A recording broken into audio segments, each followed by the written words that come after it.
Hello, hello, hello, hello, hello. Alors, on se retrouve aujourd'hui pour un autre aperçu pour la saison 2023-2024 de la LNH. Et aujourd'hui, on s'attaque au Wild du Minnesota.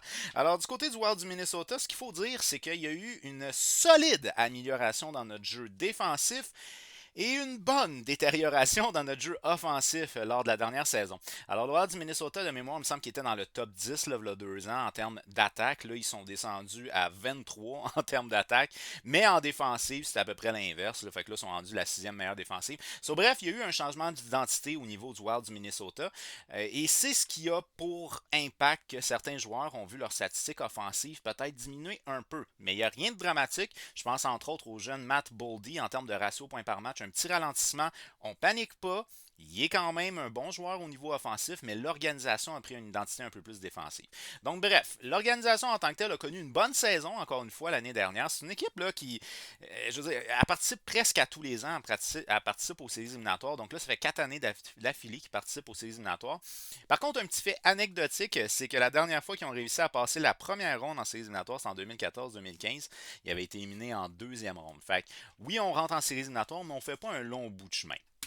Il y a eu des changements quand même notables dans l'identité du Wild du Minnesota au cours des dernières années. On se rappelle qu'à une certaine époque, la défensive du Wild du Minnesota, c'était des gars comme Matt Dumba, comme Rand Sutter, puis sinon Jared Spurgeon qui était là aussi. Là, il y a eu des changements. On change de garde, on a des nouveaux joueurs. Mais il y a quelque chose qu'on fait bien du côté du Minnesota et c'est le développement des joueurs. Et ça va être à suivre parce qu'il y a des gars là, ils vont rentrer dans leur prime. Il y en a d'autres qui vont rentrer dans l'équipe. On a pris notre temps avec ces joueurs-là.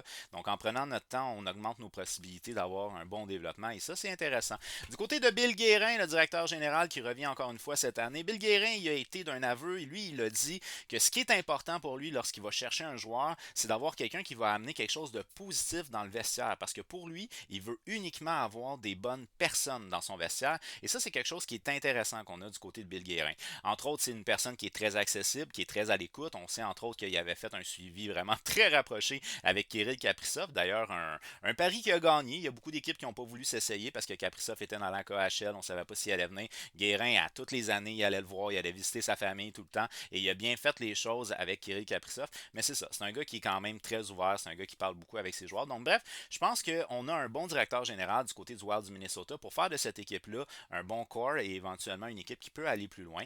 Dans l'immédiat, est-ce qu'on a tous les atouts pour le faire? Je ne sais pas, mais il en reste pas moins qu'on fait bien les choses. Là, l'année passée, on était, là, 2 ans, on était plus offensif. Là, on est plus défensif. On apprend à cette équipe-là à jouer à peu près bien partout. Et ça, c'est intéressant du côté du Wild du Minnesota. L'entraîneur-chef Dane Avison revient bien évidemment encore une fois cette année. Le Wild du Minnesota en 2022-23, c'est 46 victoires, 25 défaites, 11 défaites en prolongation pour un total de 103 points. Donc 46 victoires pour 36 défaites. Donc une bonne saison quand même dans son ensemble du côté du Wild. Une moyenne de buts marqués de 2,91, c'est là que je vous dis que le bas blesse parce qu'on était beaucoup plus élevé que ça l'année passée en termes de moyenne de buts marqués. On est 23e dans la Ligue nationale en termes d'attaque. Fait que 2,91, c'est pas très vargeux. Une moyenne de buts encaissés de 2,67, ce qui représente la sixième meilleure défensive de la Ligue nationale. Un avantage numérique à 21,4%, c'est donc le 15e avantage numérique de la Ligue nationale. Et un désavantage numérique à 82%, ça représente le 10e meilleur désavantage de la Ligue nationale. Fait qu'encore une fois, je le dis et je le répète, l'organisation joue bien défensivement, mais on est un peu moins porté vers l'attaque du côté du Minnesota comparativement à il y a 2 ans. On a terminé au sixième rang de la conférence de l'Ouest, 11e total dans la Ligue nationale, et on s'est fait éliminer en 6 matchs, si je me rappelle bien, contre les Blues de Saint-Louis. Et là, ce qui a fait mal, c'est qu'on a vraiment eu une protection très rapprochée de Kirill Kaprizov en séries éliminatoires, ce qui fait qu'il a été le 13e pointeur de son organisation lors de la première ronde.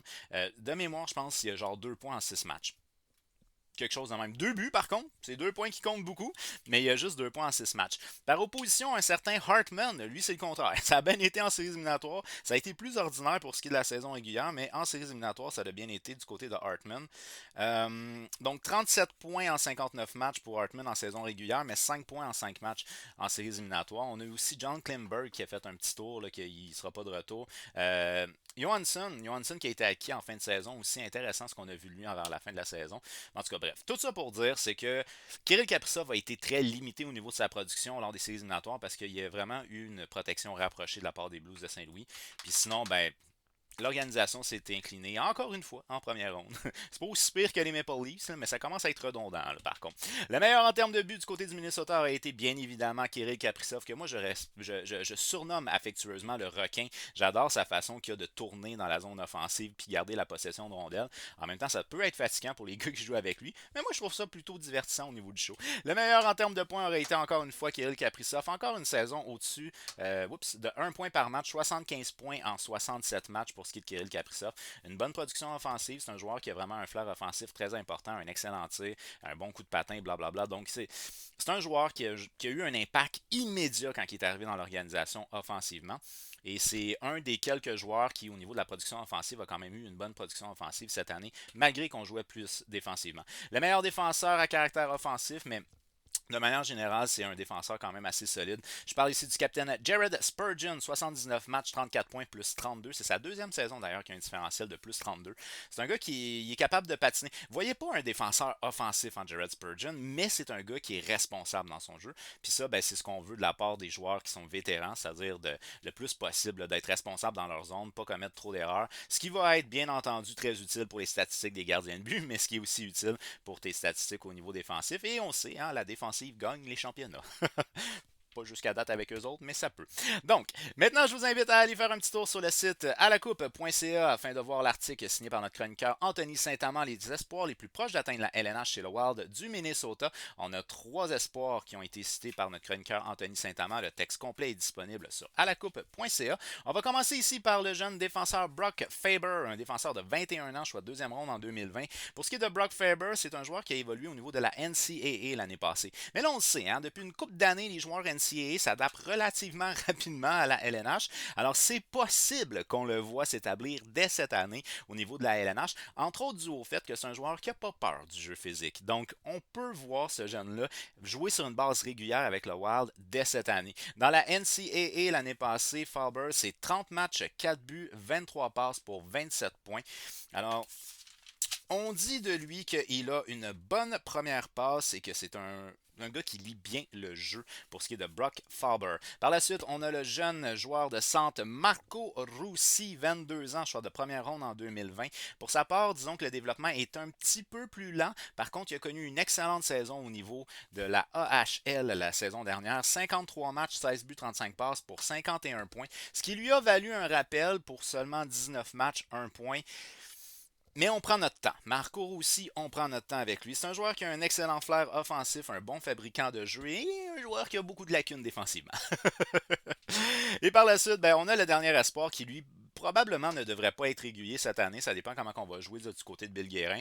Je parle ici de Jasper Wallstead, un gardien de but de 20 ans, choix de première ronde en 2021. Je ne vais pas trop élaborer sur lui parce que normalement, il devrait jouer dans la Ligue américaine, sauf si blessure il y a. Il devrait jouer dans la Ligue américaine cette année. Mais ça, là, Jasper Wallstead, c'est leur gardien de but d'avenir qu'on a du côté du Wild. Mais on a eu la main chanceuse du côté du Wild. On va en parler éventuellement. Je vous invite également à aller sur le site alacoupe.ca pour notre toute première édition, le magazine pré-saison LNH qui est disponible en téléchargement gratuit. Vous allez avoir le survol des 32 organisations de la LNH ainsi que les espoirs les plus proches d'atteindre la LNH chez toutes les organisations. Donc le magazine est disponible en téléchargement gratuit immédiatement sur alacoupe.ca. Par la suite, on va y aller ici avec un alignement qui, on va dire un alignement qui est un alignement projeté puisque bien évidemment les camps d'entraînement ne sont pas avancés pour le moment. On a eu des joueurs quand même qui ont quitté l'organisation, dont Sam Steele, qui était souvent utilisé avec Kaprizov et Zuccarello l'année passée. Donc ça fait un trou parce que là, on a notre premier centre qui n'est pas là. Donc, il va falloir qu'on le remplace avec quelqu'un. Alors, pour ce faire, on n'a peut-être pas nécessairement le plus gros des choix. Mais il a connu des bonnes séries éliminatoires. Alors moi, j'ai été comme étant premier centre Hartman, 37 points en 59 matchs l'année passée. C'est pas un joueur qui est inconnu du côté du Wild du Minnesota. C'est pas non plus le joueur qui est le plus offensif, mais sait-on jamais, ses productions offensives vont peut-être augmenter de façon significative en jouant avec Zuccarello et Kaprizov. Mais j'ai voulu garder intact ma deuxième ligne ici. On va s'en parler très prochainement. Mais je veux la garder intacte. Alors évidemment, mon premier ailier gauche, c'est Kirill Kaprizov, 75 points, 67 matchs l'année passée. Le seul joueur qui a eu plus qu'un point par match, je ne fais pas erreur du côté du Minnesota. Donc c'est une bonne production offensive année après année après année après année. Sauf que un problème qu'on a du côté du Minnesota, c'est que la production offensive, elle est très concentrée. Et c'est ce qui fait que justement, quand tu arrives en série, tu te fais sortir. Parce que si tes meilleurs éléments sont bloqués, t'as pas assez de profondeur en termes de production offensive. Et c'est là où ça peut peut-être. C'est là où le bas blesse, je pense, du côté du Minnesota. C'est que c'est pas tout le monde qui peut produire de manière significative quand que ça devient justement important. À guise d'exemple, là, je vais vous dire que quand on passe du quatrième meilleur pointeur au cinquième meilleur pointeur de l'organisation l'année passée, on fait un bond de 23 points. C'est quand même beaucoup. Donc, notre quatrième, c'est Yoel Erection Eck, 61 points. Puis notre cinquième pointeur, c'est Frédéric Gaudreau, 38 points. Fait que vraiment, la production offensive est trop concentrée du côté du Minnesota et ça peut être très problématique. Mais en tout cas, Kaprizov, meilleur joueur offensif, premier ailier gauche de l'organisation.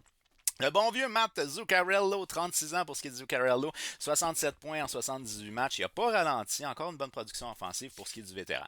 En termes de deuxième ligne, ben c'est là où je vous dis, moi je veux garder intact quelque chose qui a très bien fonctionné. Comme on sait, Marcus Johansson nous arrive des Capitals de Washington. Il est arrivé en fin de saison. Date limite, si je ne fais pas erreur, il est arrivé en fin de saison. Et quand il est arrivé du côté du Minnesota, sa production offensive a été très intéressante. Si je ne fais pas erreur, je pense que c'était genre 18 points. Exact. 18 points en 20 matchs avec le Wild du Minnesota en fin de saison pour ce qui est de Marcus Johansson. Et Marcus Johansson a joué quand même presque tout le temps avec Yoel Erectionhead et Matt Boldy. Alors, c'est la raison pour laquelle moi j'ai décidé de garder cette ligne-là intacte. Puis c'est la raison pour laquelle aussi je vais le mettre sur la deuxième ligne. En fait, Kaprizov est clairement supérieur en production offensive. Mais Erectionhead, pourquoi je le mets sur la deuxième ligne? C'est parce que c'est un gars qui est utilisé à toutes les sauces. Vous aimez un joueur complet, Yoel Erectionhead en est un. C'est un joueur qui est capable de produire offensivement, de bien jouer dans sa zone et en zone neutre. C'est un joueur qui va jouer autant sur la première vague d'avantages numériques que la deuxième vague de désavantages numériques. Fait que c'est un gars qu'on utilise un peu partout et tout le temps. Fait qu'il ne faut pas y donner trop de responsabilités, selon moi, à 5 contre 5, vu qu'on l'utilise déjà beaucoup quand on est à court d'un homme ou à l'avantage d'un homme. Fait que pour moi, je le mets Erection X sur ma deuxième ligne, 61 points en 78 matchs l'année passée. Une très bonne. J'aime beaucoup ce joueur-là. Je l'aime beaucoup. Ça paraît-tu? 26 ans pour ce qui est de Joel Erection X. Ensuite de ça, on y va avec Matt Boldy, le jeune joueur de 20 et 22 ans, dis-je bien, 63 points en 81 matchs l'année passée. Un léger ralentissement au niveau du ratio points par match pour ce qui est de Matt Boldy, mais les choses s'en vont dans le bon sens au niveau de sa production offensive. Puis comme je vous ai mentionné, l'équipe était plus défensive l'année passée. Fait que c'est peut-être normal, là, il y a 2 ans c'était plus offensif, là c'est un petit peu plus défensif. Fait qu'il y a un petit recul en termes de production au niveau du point par match, mais son développement a l'air de bien se passer pour ce qui est de Matt Boldy. Ensuite de ça, en termes de troisième ligne, j'y étais avec DeWare, c'est un joueur de 24 ans, 18 points en 81 matchs l'année passée. C'est un joueur qui a déjà bien fait au niveau de la Ligue américaine. Une production offensive peut-être intéressante, je dirais, quand même intéressante, là, qui s'avoisinait là, un point par match dans la Ligue américaine. Là, c'est sûr que c'est plus compliqué dans la LNH, c'est pas la même réalité, mais en tout cas, je pense que ça peut quand même être un bon choix. Que je fais jouer avec Frédéric Gaudreau, 38 points en 82 matchs l'année passée. Frédéric Gaudreau, faut qu'il soit ton troisième centre, d'après moi, parce que Eric Schoenheck et Hartman vont être tes deux premiers. Par contre, c'est un joueur aussi qu'on peut utiliser un peu à toutes les sauces. On l'a déjà vu, entre autres, avec Kaprizov et Zuccarello, quand il y avait des gars de blessés, puis ainsi de suite. Fait que c'est pas ton meilleur joueur offensif, là, on s'entend, c'est un joueur plus de profondeur, mais c'est quand même un excellent joueur de centre, troisième trio. Frédéric Gaudreau. Par la suite, le vétéran Foligno, Marcus Foligno. 21 points en 65 matchs l'année passée. C'est, excusez-moi, 32 ans pour ce qui est de Foligno. Un joueur qui est très solide défensivement. On l'utilise entre autres beaucoup en désavantage numérique. C'est un joueur qui a beaucoup d'expérience, qui a du leadership. Fait que, bref, c'est intéressant d'avoir ça en profondeur dans ton équipe. Et là, on a signé un certain Pat Maroon. On se rappelle de Pat Maroon, un joueur essentiellement de profondeur qui nous arrive du côté de Tampa Bay. 14 points en 80 matchs l'année passée. Il n'est pas là pour ses points. Pat Maroon, c'est un gars qui dérange. C'est un gros gabarit. C'est un gars qui a connu les coupes Stanley. Il a connu les coupes Stanley. Fait qu'on va le chercher aussi beaucoup pour son expérience. Là, on a perdu Ryan Reeves du côté du Wild. T'sais, on a décidé de ne pas continuer avec lui. En termes de force physique, Reeves reste supérieur. Mais c'est quand même un bon joueur à avoir sur son quatrième trio, Pat Maroon, que je fais jouer avec le jeune Marco Russi. Donc, comme je vous ai mentionné tantôt, il avait bien fait au niveau de la Ligue américaine l'année passée, 51 points en 53 matchs. Au niveau de la LNH, ça s'est limité à 1 point en 19 matchs. C'est un joueur qui est dynamique, c'est un joueur qui est un bon fabricant de jeu, il va aimer patiner très porté vers l'offensive. Donc, avoir un peu moins de temps et de responsabilité, un peu moins de temps de glace et de responsabilité, je pense que c'est le meilleur move qu'on peut faire pour lui. C'est sûr que pour un joueur offensif, pour le développement, c'est peut-être pas de best sur une quatrième ligne, mais je pense quand même que si on y va tranquillement avec lui, on va pouvoir augmenter sa production offensive graduellement, puis surtout, peut-être jouer une saison complète. même si c'est une saison complète sur le quatrième trio, c'est peut-être pas dramatique. Et par la suite, je le fais jouer avec du M. C'est 10 points en 51 matchs, un joueur essentiellement de profondeur. En termes de scratch, j'y vais avec Keira. Puis très honnêtement, je comprends pas pourquoi il joue encore au hockey, ce gars-là. Il a eu commotion cérébrale par-dessus commotion cérébrale. Anyways, donc Keira qui va être scratch et Pétan qui va être scratch. Par la suite, au niveau des défenseurs. Bon, il y a eu des mouvements au niveau des défenseurs, je vous l'ai mentionné tantôt. Klenberg n'est plus là, mais sinon Matt Dumba, qui était là depuis le début de sa carrière, n'est plus là. C'était difficile pour Matt Dumba. Ça a été probablement une de ses pires saisons au niveau de la production offensive. Il y a genre 14 points, si je me rappelle bien. Alors, pour ce qui est de Matt Dumba, on a décidé de ne pas le prolonger. Finalement, il a signé avec les Coyotes de l'Arizona. Mais ça laisse un trou. On avait un top 4 qui ils étaient ensemble depuis longtemps. Ils se connaissaient bien. Et là, ça vient un petit fucker l'affaire. Mais en échange de quoi, on a un jeune joueur qui a quand même réussi une belle entrée en matière pour ce qui est de sa première saison professionnelle. Fait qu'on va mettre nos espoirs là-dessus. Mais en termes de première paire, il n'y a pas de doute à avoir, une fréquence de 22,1% pour ce qui est de la paire de Middleton et de Jared Spurgeon. C'est des gars qui jouent ensemble depuis des années, ils se connaissent bien, ils se complètent bien. Dans le cas de Middleton, on a 27 ans, c'est 15 points en 79 matchs l'année passée. Pour ce qui est de Jared Spurgeon, c'est 34 points en 79 matchs, un vétéran de 33 ans. C'est aussi notre capitaine. C'est un bon gars, honnêtement. C'est une très bonne personne, Jared Spurgeon. Fait que ça, c'est une paire qui est une paire stable du côté du Minnesota depuis X nombre de saisons. Fait qu'on va les garder ensemble. Et c'est là où Brodin, dans son cas à lui, il était habitué de jouer avec Matt Dumba et là, Matt Dumba n'est plus là. Fait que Brodin, on le met quand même comme étant mon deuxième défenseur gauche. C'est 14 points en 64 matchs. Ce qui est intéressant aussi du côté du Minnesota, si je ne fais pas erreur, je pense que c'est toute leur position naturelle. Je pense qu'il n'y a pas de gars qui sont gauche-droite. Fait que de mémoire, il me semble que toutes les positions naturelles sont respectées. Alors, pour ce qui est de Brodin, c'est 14 points en 64 matchs l'année passée que je fais jouer avec Addison. Addison est un jeune joueur de 23 ans. Je mets un petit bémol pour ce qui est d'Addison. J'ai fait, on le voit pas très bien, là, mais ici, c'est un signe de pièce. OK? Le signe de pièce, c'est pour dire qu'il n'est pas signé. Ça a l'air que c'était une information qui était intéressante à mentionner dans mes autres vidéos, puis je ne l'avais pas fait. Donc là, j'ai fait un petit signe de pièce pour me rappeler qu'il n'était pas signé. Mais dans le cas de Ellison, lui, c'était sa première saison complète dans la LNH, 29 points en 62 matchs l'année passée. Ça a quand même bien été. 29 points, 62 matchs, ça va bien. En termes de troisième paire, on y va avec le bon vieux John Merrill. Un défenseur de profondeur, je dirais pas plus que ça. 12 points en 73 matchs l'année passée. Et là, ici, on a le jeune Brock Faber que moi j'ai mis sur ma troisième paire avec Merrill. C'est 2 points en. Non, c'est aucun point en 2 matchs, excusez-moi, l'année passée dans la Ligue nationale. Mais il est arrivé à la fin de sa saison universitaire. Fait qu'il a joué pratiquement toute l'année dans la NCAA.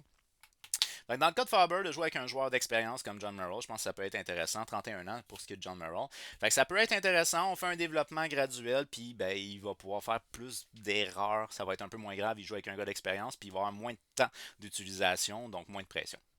En gros. En termes de scratch, j'y vais avec le bon vieux Alex Galogowski, 38 ans pour ce qui est de Galogowski. Ça fait 2 saisons, je pense, qu'il est au Minnesota, je ne sais pas erreur.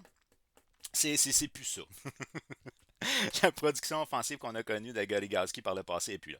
Et c'est là où on arrive avec nos gardiens de but. Et là, on a eu la main chanceuse du côté du Wild du Minnesota. Évidemment, les sénateurs d'Ottawa doivent se mordre les doigts d'avoir laissé partir Philippe Gustafsson, mais la défensive du Wild est quand même plus intéressante que celle d'Ottawa, ou du moins elle est plus efficace que celle d'Ottawa. Fait que c'est sûr que ça va à l'avantage du jeune. Mais dans le cas de Philippe Gustafsson, âgé de 25 ans, là, il a eu vraiment sa chance d'être LNH là, toute la saison.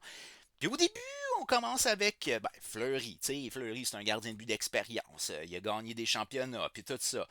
46 matchs pour ce qui est de Marc-André Fleury, mais là, on voyait que Gustafsson, il était solide, fait que on est en confiance avec notre auxiliaire, fait qu'on va le faire garder les buts, puis on va l'utiliser de plus en plus, de plus en plus. Et finalement, quand on est arrivé en séries éliminatoires, c'est Gustafsson qui était le gardien de but partant de cette organisation-là. Et tant mieux, je veux dire, le gars, il a 25 ans, il est à peu près dans son gauge d'être à son plus haut potentiel, puis sinon, à son développement, je dis-je bien. Et sinon, Marc-André Fleury, c'est un excellent auxiliaire qui a beaucoup d'expérience et surtout, c'est une bonne personne. C'est une personne qui aime faire rire, c'est un gars qui soutient ses coéquipiers, etc. Fait que c'est un excellent auxiliaire à avoir pour ce qui est de Philippe Gustafsson. Gustafsson, la saison dernière, en 39 matchs, une moyenne de 2,10, une efficacité de 931. 931 en 39 matchs. Il a connu une excellente saison. Une moyenne de 2,10 dans une équipe qui accorde 2,67 matchs. Ça veut dire que lui, il fait monter cette moyenne. En fait, il améliore cette moyenne de buts accordés là. Alors, il fait partie quand même de la solution du côté du Wild du Minnesota. Pour ce qui est des séries éliminatoires, il y avait participé à 5 des 6 matchs, une moyenne de buts accordés de 2,33, une efficacité de 921. Il n'a même pas collapse, il s'est même pas effondré en séries éliminatoires. Fait qu'on est en confiance, je crois, du côté du Wild du Minnesota avec Philippe Gustafsson comme partant. J'y vais avec Marc-André Fleury comme auxiliaire, mais en même temps, si Gustafsson connaît une mauvaise saison l'année prochaine, ben, on a quand même un auxiliaire qui a beaucoup d'expérience.